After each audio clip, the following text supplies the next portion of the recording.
Ils sont partout à apparaître ce mercredi dans les salles obscures. Sandy Fortis, bonjour. Bonjour. Merci de nous avoir rejoints. Vous aussi, Betsabe Salem, vous êtes présente sur ce plateau ce matin. Alors, on va ouvrir une petite page People. Alors que Johnny Depp est en pleine tournée promotionnelle pour son dernier film, Alice de l'autre côté du miroir, eh bien son épouse, Amber Heard, a demandé une ordonnance d'éloignement. Et oui, rien ne va plus pour Johnny Depp après avoir demandé le divorce en début de semaine. Quelques jours à peine après le décès de la mère de l'acteur, Amber Heard a demandé au tribunal d'empêcher son mari de l'approcher et elle a eu gain de cause. Vendredi, un juge de Los Angeles a interdit Johnny d'approcher à moins de 100 mètres de son épouse. La jeune actrice l'accuse par ailleurs de violence conjugale qu'elle mettrait sur le compte de l'alcool et de la drogue. Elle est apparue vendredi au tribunal avec des bleus au visage qui aurait, selon elle, été infligé par son époux.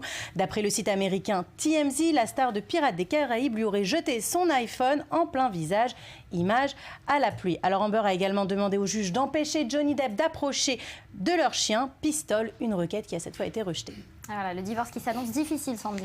Effectivement, apparemment le couple n'avait pas signé de contrat prénuptial, une vraie gaffe pour Johnny Depp, mais une aubaine pour l'actrice de 30 ans. Selon la loi californienne, Amber Heard devrait donc obtenir la moitié des revenus du couple obtenus au cours de leurs 15 mois de mariage, un sacré pactole. Selon le magazine Forbes, les revenus annuels de Johnny Depp pour 2015 atteindraient les 30 millions de dollars. L'acteur aurait également vendu son yacht de 50 mètres de long à J.K. Rowling, l'écrivain, la maman d'Harry Potter, pour également une somme environnant les 30 millions de dollars. Mais apparemment, ce n'est pas suffisant puisqu'Amber Heard réclame par ailleurs une pension alimentaire. Alors, de son côté, Johnny Depp a engagé une experte pour défendre ses droits.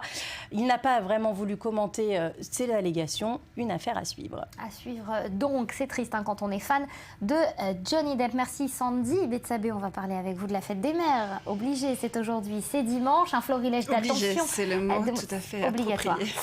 Florilège d'attention, de mots doux, de cadeaux. Plus ou moins sexiste, c'est ce qu'on va voir. Alors ça va du collier de nouilles à la boîte à camembert, il y a tout. Ouais, alors attention, ça c'est l'info du jour. 77% des mamans préfèrent recevoir un cadeau réalisé par leur enfant, même si c'est un collier de nouilles. C'est ce que révèle un grand sondage, nous dit-on, réalisé par le site manomano.fr. Alors une collègue me disait ce matin, si tu veux un collier de nouilles, c'est parce que tu n'en as jamais reçu. Vous devinerez qui c'est. Et pourtant, c'est bien mieux que le genre de cadeau qui se trouve sous les pancartes des magasins où il y a écrit spécial fête des mères. Et plus l'engouement pour les mamans est fort, plus il y a matière à s'inquiéter. Vive les mamans, regardez, c'est ce que s'exclame une chaîne d'hypermarchés qui vous propose, si vous êtes en mal d'inspiration, ce charmant aspirateur tout-terrain. Tu m'étonnes, on va nettoyer la maison, nous les filles, pendant que d'autres vont suivre Roland Garros tranquillement. Et cet internaute de s'interroger, la fête des mères, vous avez dit sexiste. Alors toujours dans la famille, papa achète, maman nettoie, il y a les produits de cette autre grande surface et ses soi-disant coup de cœur pour la fête des mères. J'ai nommé l'essuie-tout, le nettoyant surpuissant et bien sûr le liquide vaisselle. Eh ben, à ce là monsieur ne sera pas dérangé jusqu'à la finale. Et puisque les dames sont à la cuisine en train de récurer, Nathalie, autant cuisiner. C'est la bonne idée, fête des mères, d'une chaîne de magasins spécialisée dans les produits dits culturels.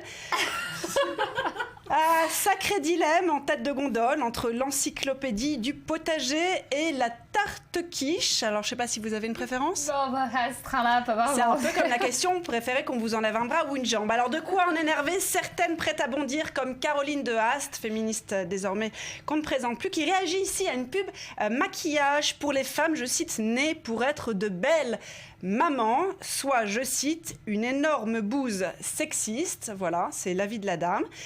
Et puis, balle de match, un internaute, oui, un homme quand même, annonce avec incrédulité que ceci est a priori une vraie pub, je ne sais pas si on va le voir, un engin pour polir et faire briller nos ongles, censé être le cadeau idéal pour la fête des mères.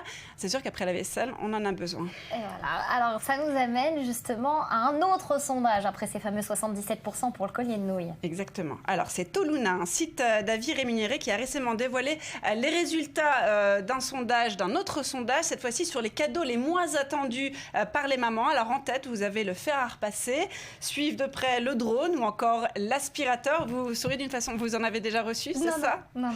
Alors, entre un cadeau plutôt high-tech ou électroménager, apparemment maman, ni l'un ni l'autre. Ce sera le type de ce dimanche. On en revient ainsi au collier de nouilles. Et oui, finalement, pas si mal. D'ailleurs, si vous avez la chance d'en recevoir un, mettez-le. Dans Ouest France, Agnès Dutheil, qui est thérapeute à Nantes, conférencière et auteure du livre La psychologie positive avec les enfants, eh bien, explique que porter le dit collier, ce n'est pas jouer la comédie. Non, c'est se mettre en fait en empathie avec son enfant, c'est se rappeler son excitation et tous les efforts qu'il a fournis. Et cela, ça vaut peu importe l'objet, médaille, nouilles, boîte de camembert, pâte à sel et j'en passe. Alors, Bethsabée n'a pas reçu de collier de nouilles. Vous en avez reçu, vous, Sandy? Non, mais j'ai eu des bracelets en élastique. Ah bah voilà. Mais me portez pas la s'améliore. poste, il reste encore une journée. Je vais peut-être avoir mon collier de nouilles. Allez, voilà. Les deux petites Bethsabée ont le temps pour faire leur collier de nouilles parce que c'est très très long aussi. Et puis ça demande beaucoup d'efforts. En tout cas, bonne fête à toutes les mamans. C'était l'occasion de les dire merci à vous, mesdames. Belle journée sur U24.